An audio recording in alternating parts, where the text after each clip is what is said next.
Good morning. Welcome to the forum at the Harvard T.H. Chan School of Public Health. I'm Michelle Williams, Dean of the Faculty here at the school, and I'm delighted to see you all here today.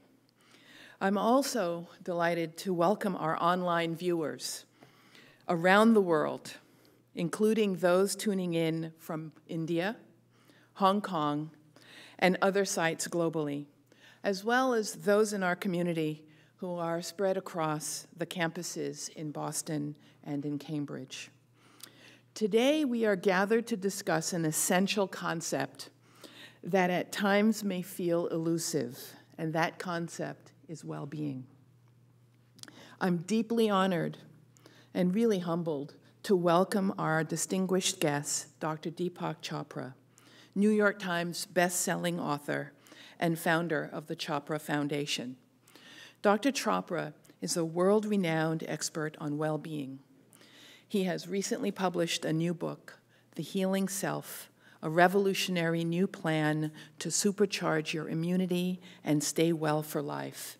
This is a book that's co-authored with Harvard's own neurology professor, Dr. Rudy Tanzi. This event this morning is presented jointly with PRI's The World and WGBH, and I am pleased to welcome the World's Carol Hills, our moderator for today's conversation with Dr. Chopra. We are streaming live on the websites of The World and the Forum, as well as other social media platforms. We will look at our world today as we tend to focus on the problems that many of us confront here at the school and beyond. For example, think about the problems we confront: chronic and infectious diseases undermining the health of populations. Natural disasters strike, often hitting hardest the most vulnerable populations. Social injustices and health disparities sadden and frustrate us all. And mental health, a key part of overall wellness, tends to go underappreciated or even unappreciated in some contexts. Yet psychosocial stress, depression, and anxiety impact hundreds of millions of people around the world. So what can public health do about these challenges? How can public health help? Let me offer a few examples to illustrate how public health can help. We can recognize that healthy lives across the life course are not just those lived without sickness and disability. We can help people engage in wellness across their lifespans. What do we mean by that? We can help people by easing access to affordable and nutritious food. We can help by promoting social connectedness. We can help by offering access to good quality health care. And we can help by educating people about the importance of managing stress and getting enough sleep and exercise. We can also encourage a holistic approach that supports these foundations with respect to personal health as well as within healthy communities. And perhaps most importantly, we can help to bring evidence that drives policy to promote systems and approaches that bolster the well-being of entire populations. We here at the Harvard Chan School consider well-being as such an important part of what constitutes a healthy world that we have identified well-being and nutrition as key components of our research mission. We will begin today with Dr. Chopra giving brief remarks here at the podium, and then he will join Carol Hills in a conversation. We have already received a large number of questions in advance of our session, and Carol will share some of those with you, along with questions contributed by our local viewing audience here. To start today's program, I get to do an Oprah. I'm sure she'd like to know that her name's a verb as well. I have an opportunity to have a little fun. And what I'd like to do is ask everyone here in the auditorium to look at the postcards at the desk in front of them. And if your postcard has a sticker on the reverse side, then I'm happy to share with you that you will receive a complimentary copy of The Healing Self after our program. So read it, enjoy it, be well, have fun. It is now my great pleasure and honor to welcome Dr. Chopra to the podium.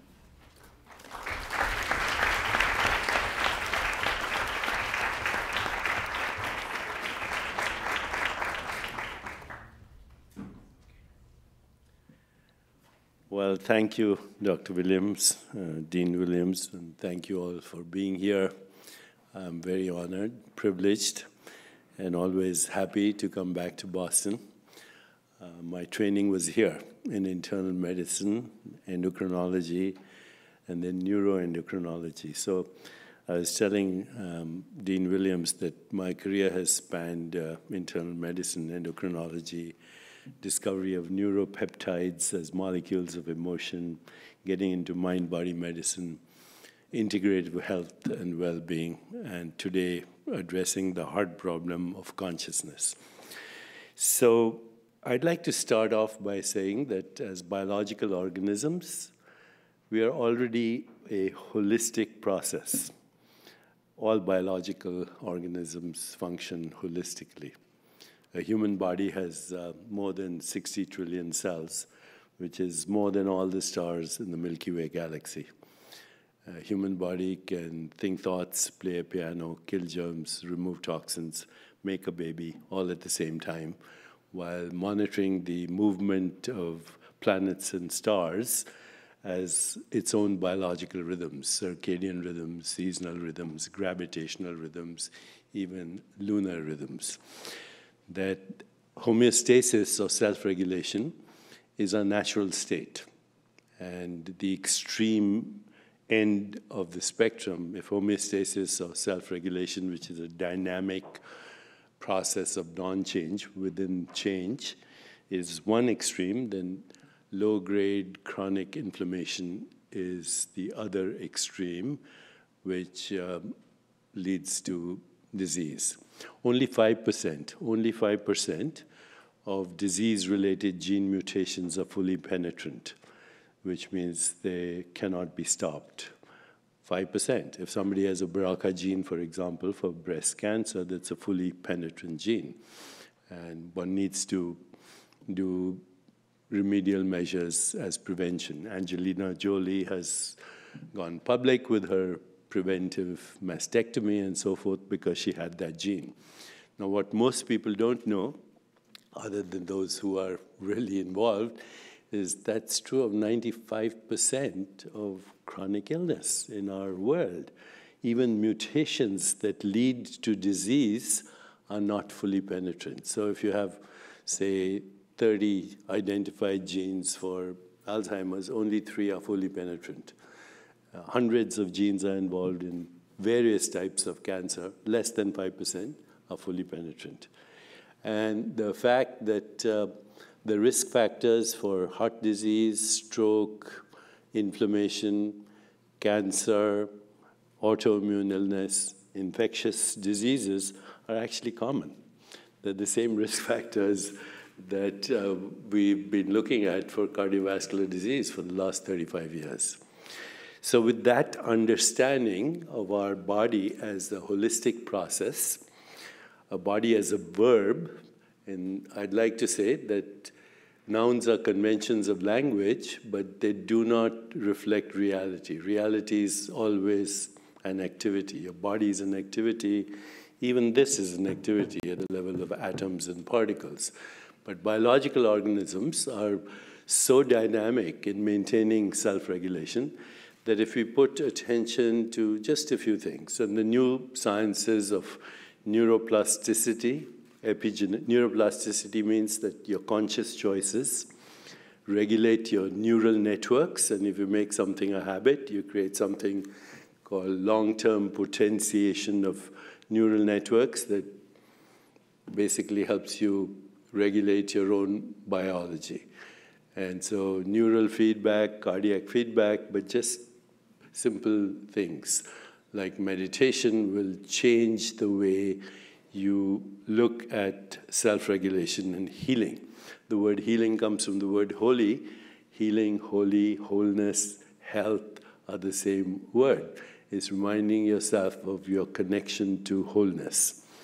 So with what we know of neuroplasticity, epigenetics, which means every experience that you have, every experience, including the experience you're having right now, even if you're online and watching it from India, every experience is modulating not only your neural networks, but your gene activity. And similarly, your microbiome, which has 2 million extra genes, is responding to every experience you have, whether it's sleep or food or exercise or meditation or yoga. So over the years, I've identified what I call the 6 pillars of well-being. These are, and not necessarily in order of importance, they're all equally important. So the first is sleep. We can go into details at any time on that. Second is stress management, mindfulness, meditation, and many other contemplative techniques that have been part of wisdom traditions all over the world. And we have now original research to show that even a week of practice of mindfulness and meditation will upregulate your gene activity. Some genes will go up 17-fold. Genes for wound healing, genes for homeostasis, and genes that are responsible for inappropriate inflammation will go down. We have shown that telomerase, the enzyme that regulates your genetic clock, in some cases will go up by 40% in people who practice contemplative self-inquiry, mindfulness, and meditation. There's no drug that will do that. So that's the second pillar. The third is movement. And if you add to that practices like yoga and breathing, pranayama practices, you can specifically target several different organs in your body because yoga has the knowledge of which visceral nerves are activated with which kind of movement, yoga postures or asanas as they're called. So movement is the third pillar. The fourth pillar is emotions. So we know the stress and anger and hostility and guilt and shame and depression all aggravate inflammation and raise blood pressure and cause sticky platelets and everything that goes wrong when homeostasis is disrupted. But we now also have evidence that love, compassion, joy, equanimity, a peaceful mind, and even keeping a gratitude list will decrease inflammatory markers and activate the genes that are responsible for homeostasis and self-regulation. So emotions become very practical as a way to harness emotional and social intelligence for optimal self-regulation. And finally, two more things, which one is nutrition. Michelle mentioned, when I was training in internal medicine, people called me and said, you know, I changed my diet and my arthritis went away, or my asthma went away. I didn't believe them. I had no basis to understand how that happened. But now that we know that the microbiome, 2 million genes in your gut, the first thing they see is food.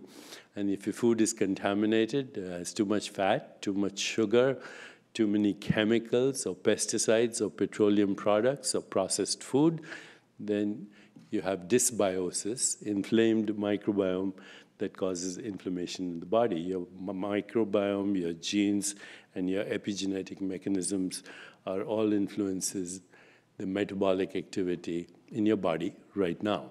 So nutrition becomes very important. And then Carol was asking me, I think earlier, do I experience jet lag? Because I travel so much. And I think this is a very important point, that our biological rhythms are very important in self-regulation.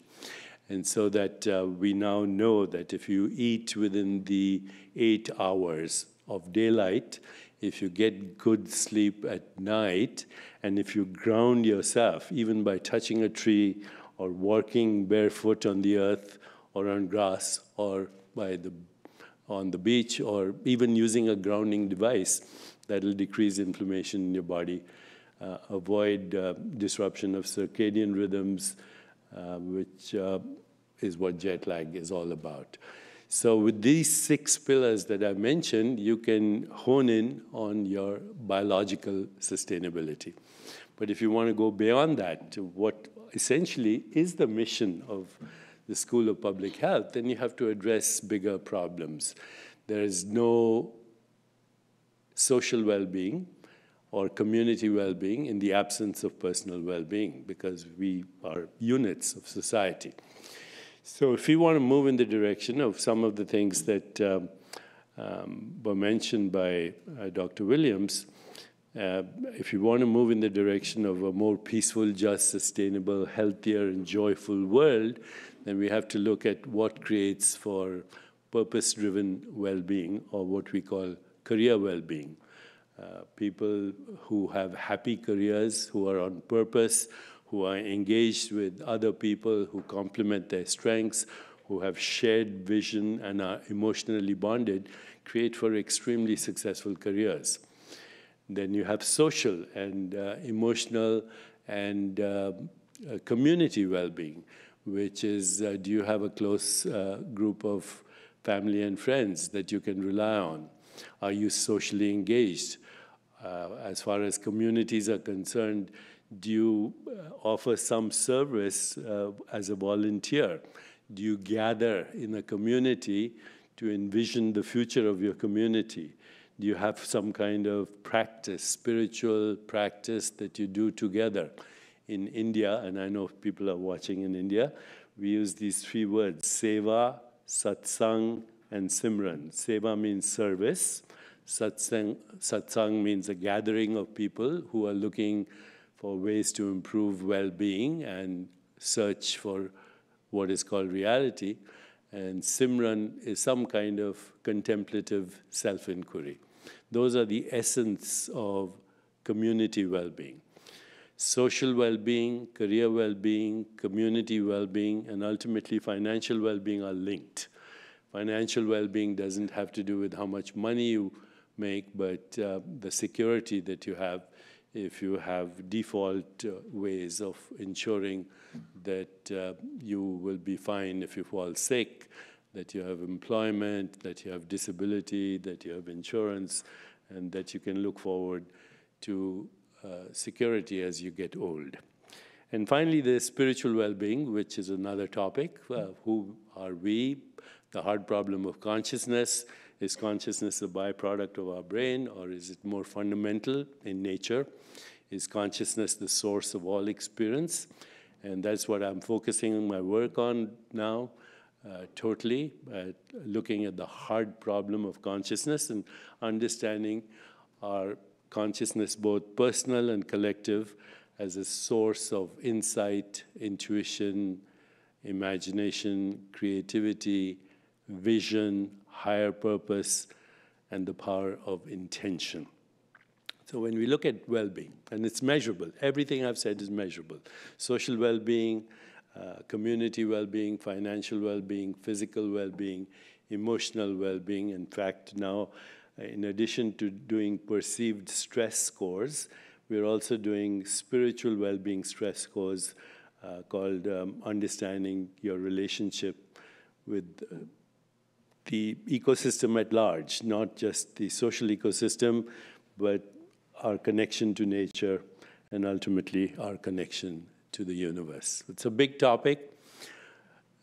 Public health should be the #1 discipline for anyone wanting to go into the future of well-being, because it's going to be predictable, it's going to be precise, it's going to be preventable in many cases, it's going to be participatory, and it's going to be process-oriented, and it's going to require more than academic institutions. It's going to require a global public awareness and require a global action plan, which I think is feasible through blockchain technologies and other social networks, so that we can collectively not only envision, but practically embark in the direction of a more peaceful, just, sustainable, healthier, and joyful world. I was sharing with Michelle some of our research now at the Chopra Foundation through meta-analysis of big data. It seems the #1 epidemic of our civilization is stress, but it's also connected directly or indirectly to almost every illness that you can think of, and even to social violence and conflict, and ultimately even climate change can all be linked to our collective behavior. It's time to take schools of public health with leadership such as this here at Harvard School of Public Health, come together collectively and bring about a shift in well-being. And I'll just end there. Well-being is more than wellness. Wellness is having a good cholesterol level and good blood pressure. But well-being is a state of consciousness where you measure the quality of your life in all the different buckets that I mentioned: physical, emotional, spiritual, community, social, financial, and career. Thank you.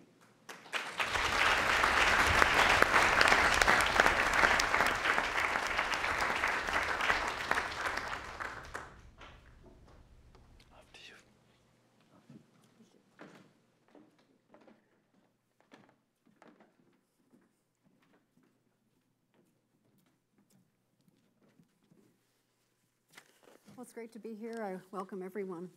I'm Carol Hills, and I wanted to unpack a lot of what Dr. Chopra is talking about in his new book and in his remarks. I think most of us in this room are familiar with wellness and mindfulness, and there's a whole genre of books and films and documentaries, and it's, in many ways, it's focused on the individual and what individuals can do to take responsibility for their own health.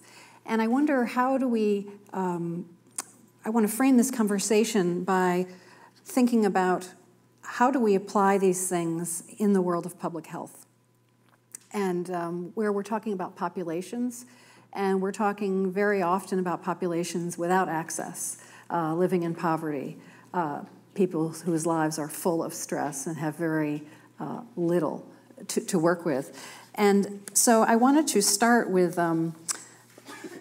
you mentioned one thing in your opening remarks about blockchain technology, and I wondered if you could elaborate on that, where it concerns public health. Well, blockchain technologies are self-regulating movements and technologies for just about everything.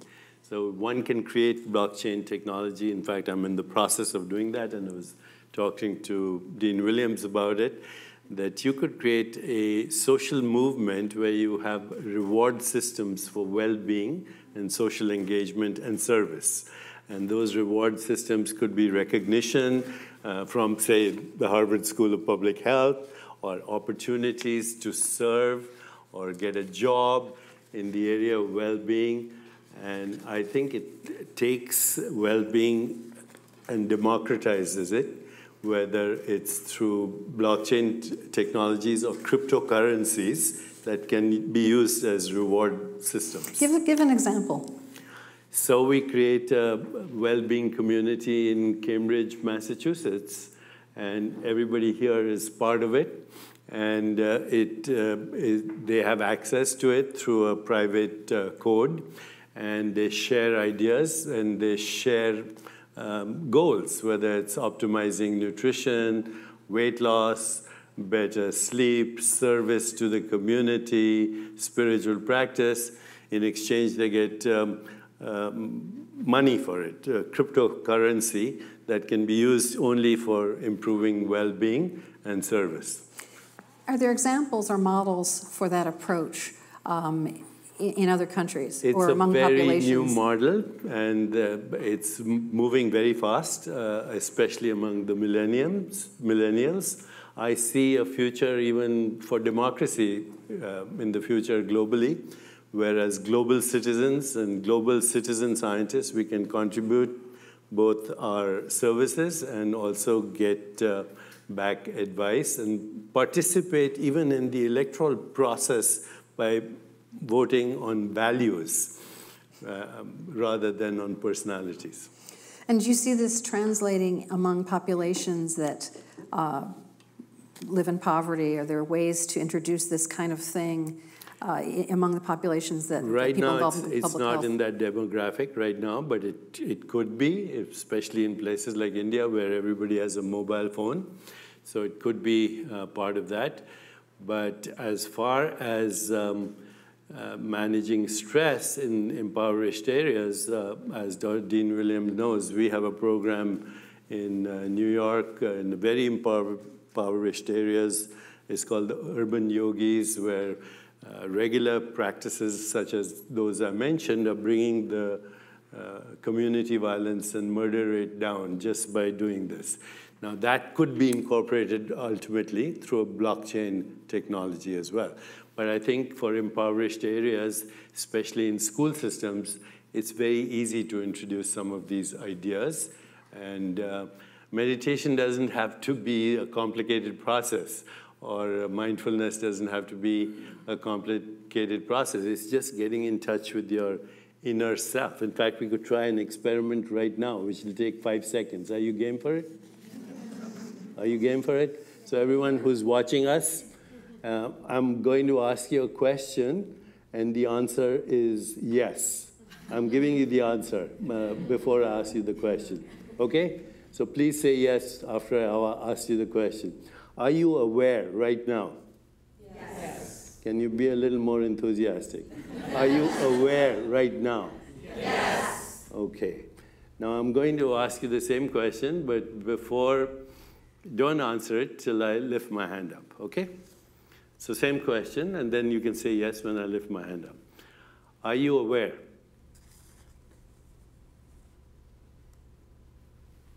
Yes. So are you aware is a thought? The answer yes is a thought. In between is you as awareness. People are so overshadowed by their thoughts and perceptions and experiences in the external world that they never get in touch with themselves. So now I'm going to ask you the same question. Are you aware? And this time, just be aware of that which is listening. Are you aware?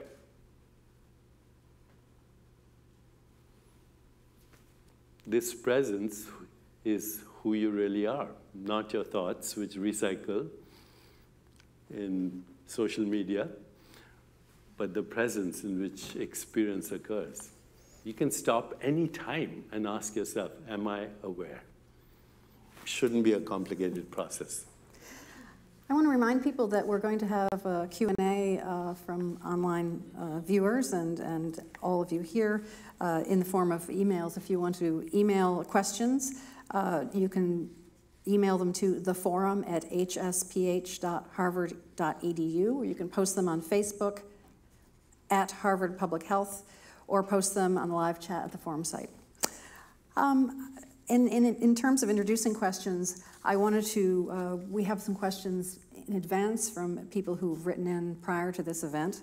And this was from Jasmine Hall. And she asks, in some ways, what I'm trying to get at, what practical steps can we take to promote well-being to communities that do not always have basic needs met, to be more inclusive of socioeconomic status and less privileged populations? Yes, I think that's the major challenge we have as both in academia and outside of academia. I think it is to create partnerships, to create social networks, to engage people through social media, but focus on those three things that I mentioned.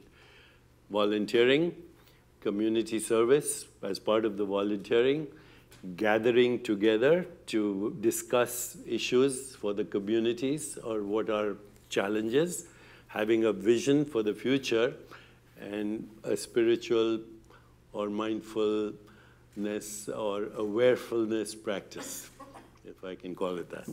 But these movements are happening right now because people are fed up of waiting for the government, of waiting for even institutions to take action. And when we discuss well-being, in most places outside of schools of public health, it's about insurance. It's not about well-being. Health reform is not about health reform. It's about health insurance. But health insurance is very critical. It's critical, and I would argue. And we are one country where it is unavailable. Right, and particularly in a country like the U.S., and it's actually a source of deep stress. Deep stress. If you don't have it. I spent my childhood in a developing country, and we've never had to think about it. We never had to think about education or health or well-being because it was taken care of by the public sector. Yes, for some Indians, but yes. Probably there's millions of other Indians who didn't have access. Yeah, but India has a huge volunteer force as well, and more NGOs than the United States. I want to talk about stress. It's a big topic in your book. And it's a real concern for people in the field of global health, and a concern of Dean Williams and the School of Public Health here. You talk about ways to reduce stress, getting out of overdrive, connecting with nature, making time for yourself, confiding in a friend.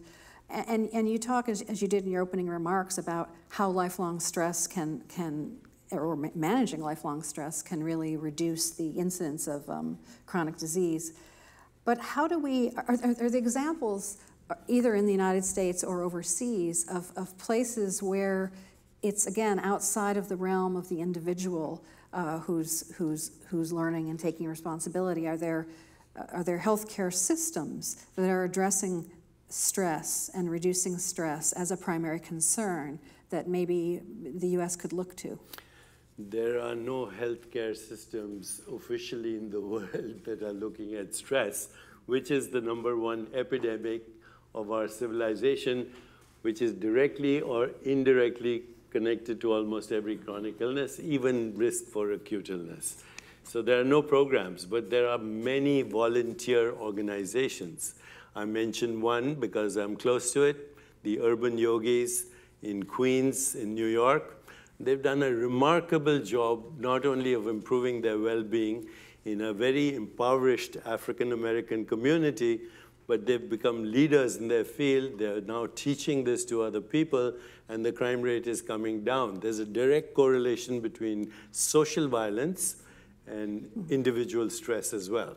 But crime rates are coming down for a lot of other reasons too. Say that again? Crime rates are coming down for a lot of other reasons too. In this particular demographic we are looking at, we're attributing it to the self-organization of the community itself, in this particular community. One thing I wanted to ask is, it seems like, in the 60s and 70s and as various parts of certainly American history, there were group political movements, and it was the group that was moving toward political ends and political ideals.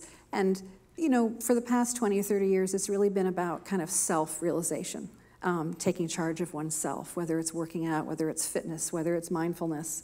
And is there a role for politics and sort of group behavior in trying to achieve these things, since they are so critical for the health of individuals for their entire life? So I started my career in Boston in the early 70s, and there was busing. There were racial riots in Boston.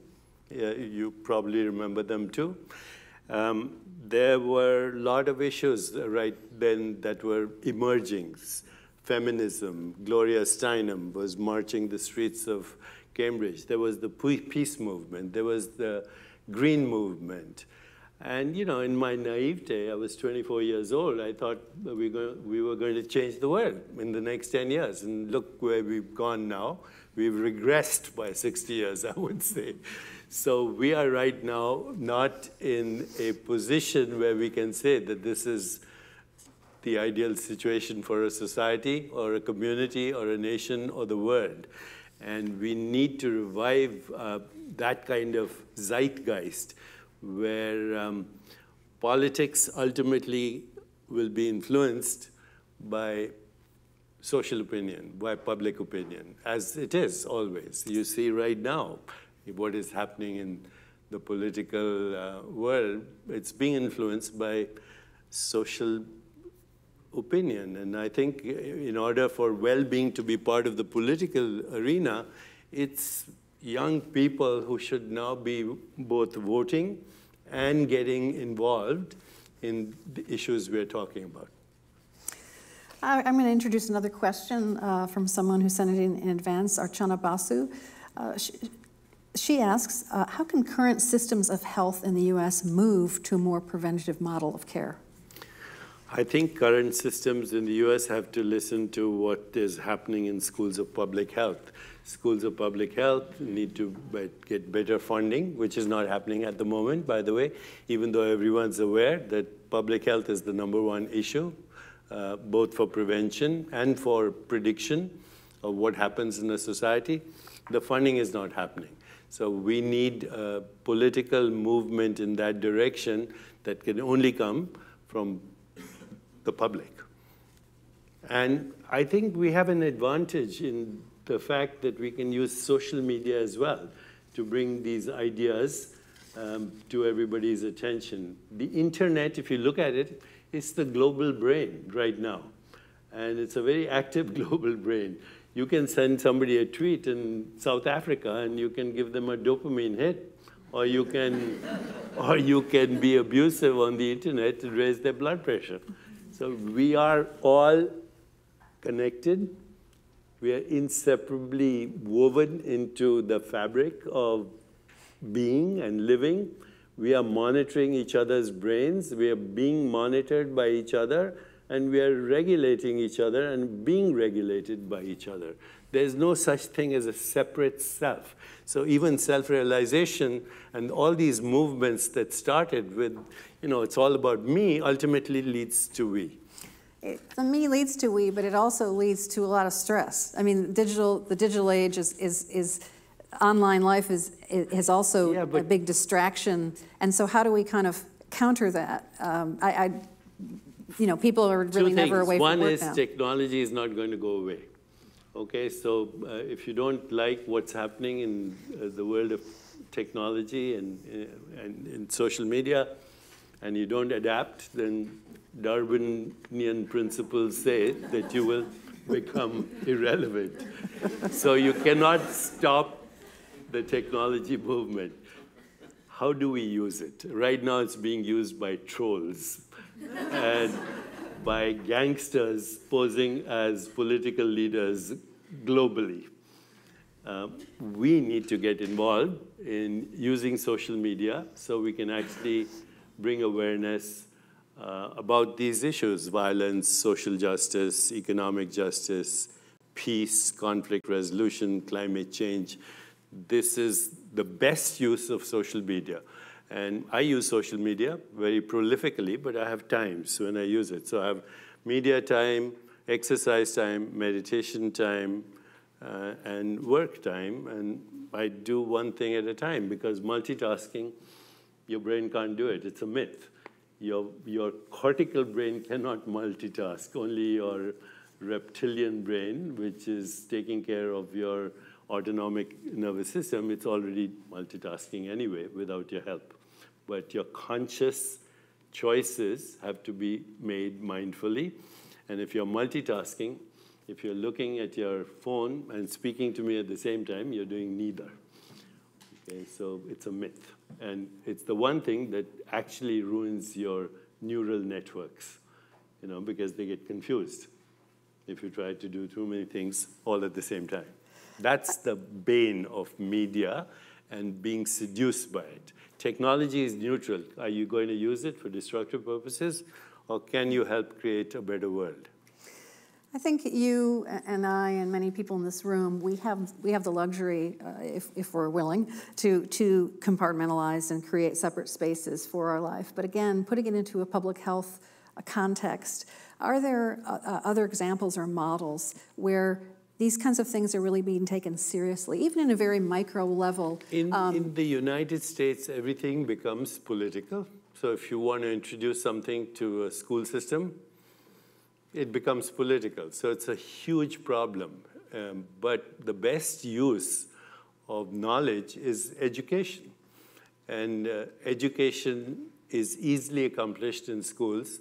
And education for well-being should be the most important aspect of education. The word education, the word comes from educore, which means to bring out what's already at the core of a child or a human being, which is infinite creativity. And we're not doing it. We're giving them information overload, which right now, who needs that with the internet? You can look up anything. So it has to be public health and education have to go together. In many parts of the world, education is free. And are there any parts of the world where that kind of thinking is going on? To some extent. In India, it is happening. To some extent, it's happening in urban societies in New York and other cities, but not enough. We have another question we received in advance from Marie Andre Lopez Gomez. She asked, what is the role of work in well-being, and how is the work culture in the U.S. affecting well-being? And she adds, are there any examples of work cultures around the world that offer examples? Well, here's the unfortunately depressing data. Only 20% of people in the United States are fully engaged in their work, which means they enjoy going to work. They enjoy working with the people at work. They are complementing and being complemented in their strengths. They have shared vision, and they're emotionally connected. Only 20%. 80% of people in the American workforce are either disengaged or actively disengaged. So disengaged means you just go because it's a job you have to do. Actively disengaged means that you're unhappy and you go to work to make other people unhappy. Okay? This costs the United States about $300 billion a year, job disengagement. Unfortunately, this is true all over the world, by the way. There are some countries where they're ahead of the United States. So if you look at overall well-being, in the buckets I mentioned, work well-being, social well-being, community well-being, the United States is about 14 in the world. What are the countries that seem to be doing a bit better? Denmark, Canada, even Panama. Panama. What are they doing there? Well, I think it's a burgeoning economy right now, and so they're doing very well right now. But there are other countries, Costa Rica, other Scandinavian countries. Of course, if you bring up the Scandinavian model in this they're always country, doing everything right. It becomes becomes a political issue again. I wonder, your book, The Healing Self, which I read, and I'm actually taking some steps and trying to reduce the clutter in my own mind. But your book, this one and others, they put a lot of responsibility on individuals to take charge of the health care, to be an informed, inquisitive patient. You have lists, checklists, things people can do. In the public health sector, should we be thinking about it differently?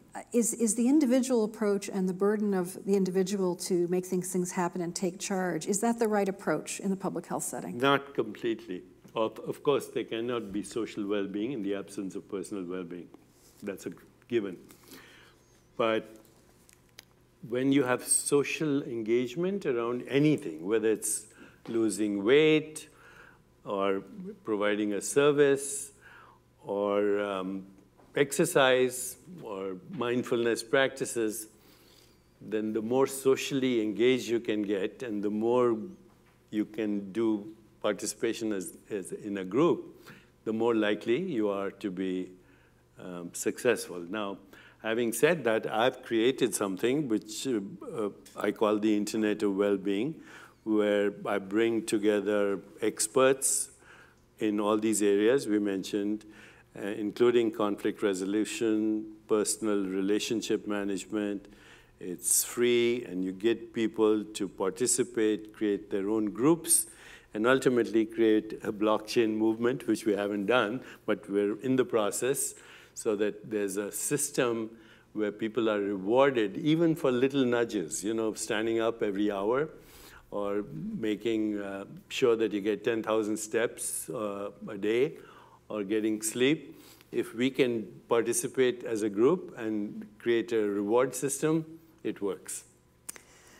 I wonder, you've had a long and storied career, and you've become your own brand, really. You're this huge figure in the wellness movement. And there's other people, Andrew Weil and Dr. Oz. There's lots of people out there. And do you ever feel like there's something paradoxical about that, of being sort of a brand name in this field of wellness and mindfulness? Do you know what I mean?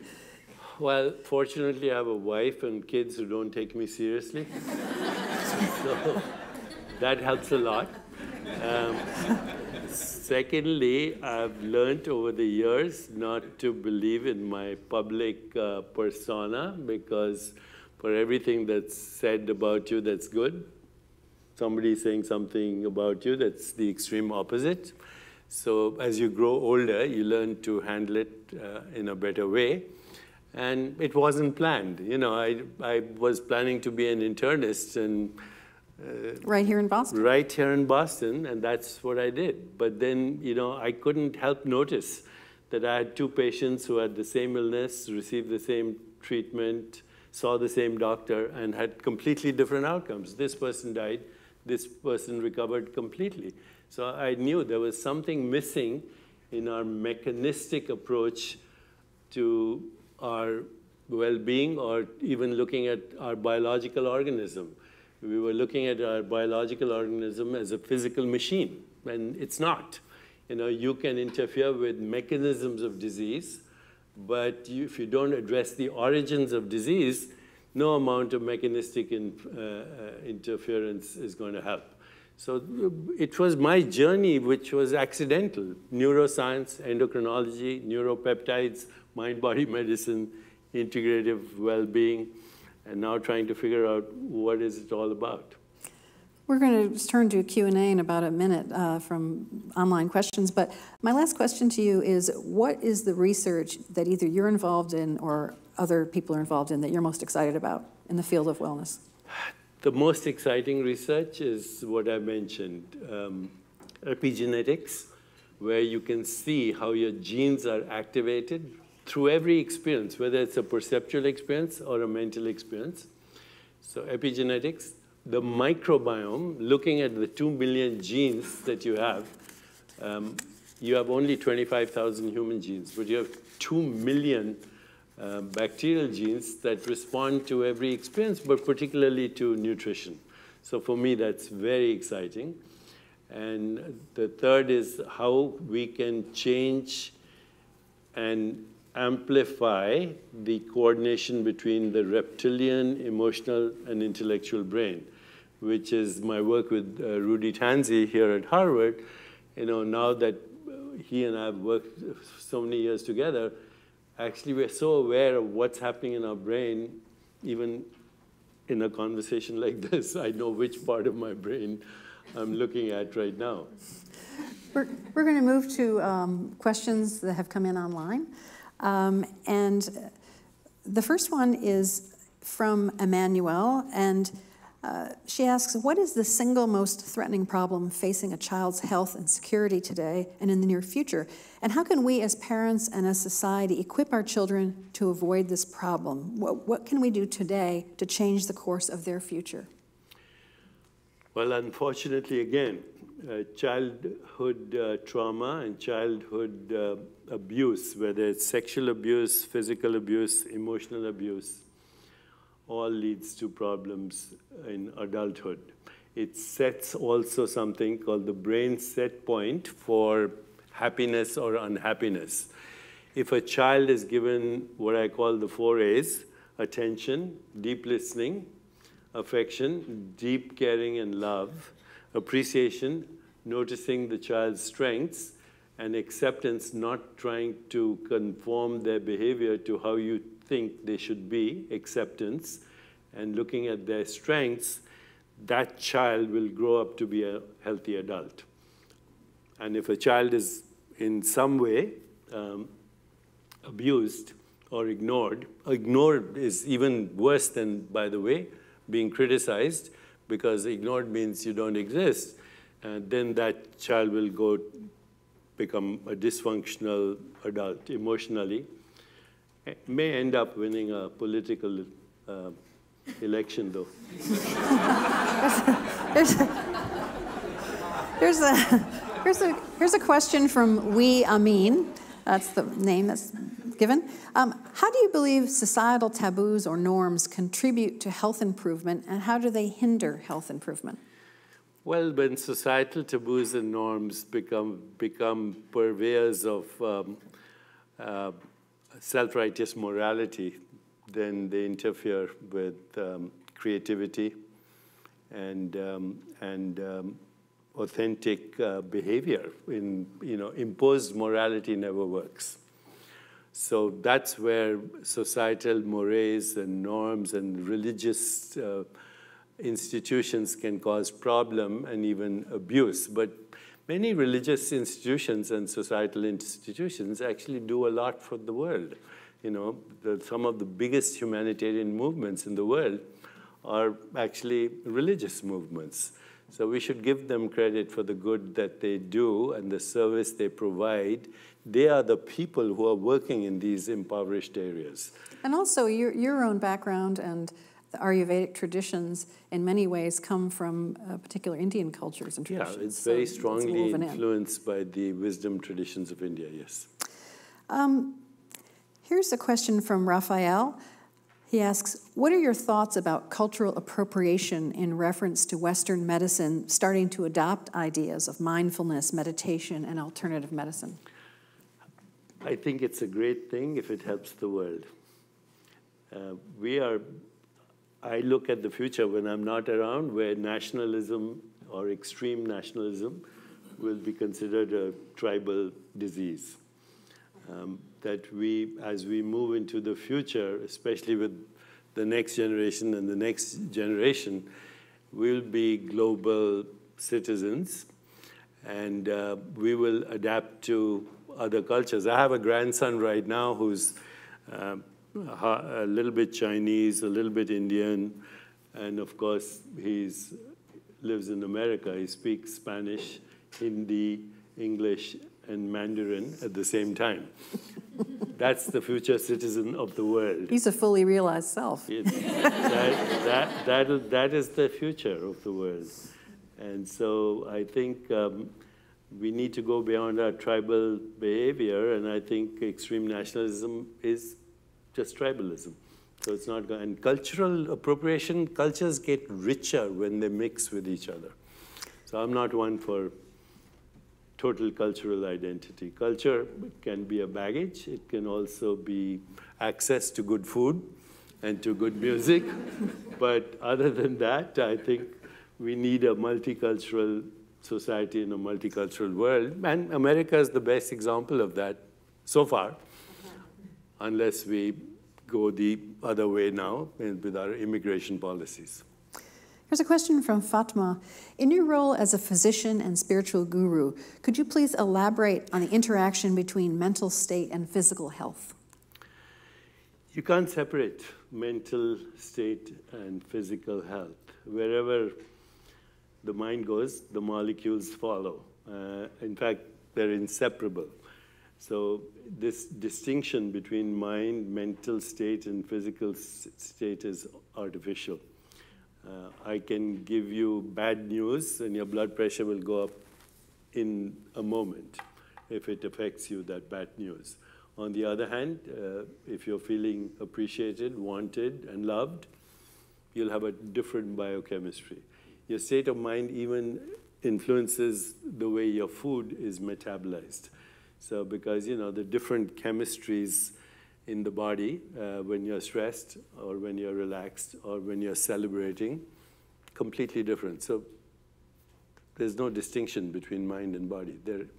We should use one word, body-mind, just the way we use wave particle, mass energy, space-time, body-mind. Here's a question from Deborah J. As a public health professional, what actionable steps can we take to encourage better holistic and self-care for our patients? I think every physician in the field should be an educator as well. So when I was in practice in Boston, I used to give my patients a choice. I would tell them, I'm happy to give you a tranquilizer, a sleeping pill, in those days, an antacid. We didn't have these sophisticated H2 receptor blockers or proton pump inhibitors. But, I realized very quickly that 90% of all prescriptions were for 5 things: pain, anxiety, nausea, insomnia, and constipation. If you want to remember the acronym, it's PANIC. P-A-N-I-C. I used to watch my nurses waking up patients to give them sleeping pills. Mr. Smith, will you please wake up? I have to give you your sleeping pill. Okay, so all these things are very easily manageable. So I would tell my patients, I'll give you a prescription if you want, but on Friday I'm going to give a lecture on well-being. Show up. And soon I noticed that more people were showing up for the lecture than for the prescription. And you can even, to physicians out there in public health, you can even charge for it. Charge a little bit for your lectures, they'll be valued. But make sure they're less than a prescription in price.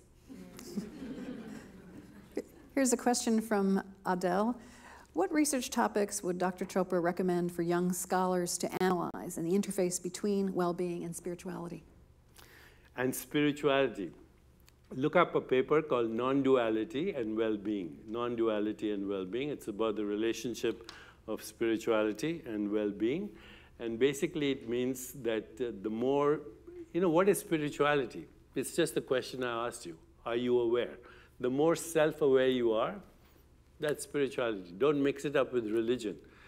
The more aware you are of your inner self, and the more aware you are of your mental activity and your perceptual activity, and the more aware you are of your choices, that improves your well-being. So spirituality is being self-aware, period. Here's a question. It's a long question, but you have to give a short answer because we're running out of time. Really? Here it is. Time doesn't exist. It's a human construct. No other animal knows what time it is now.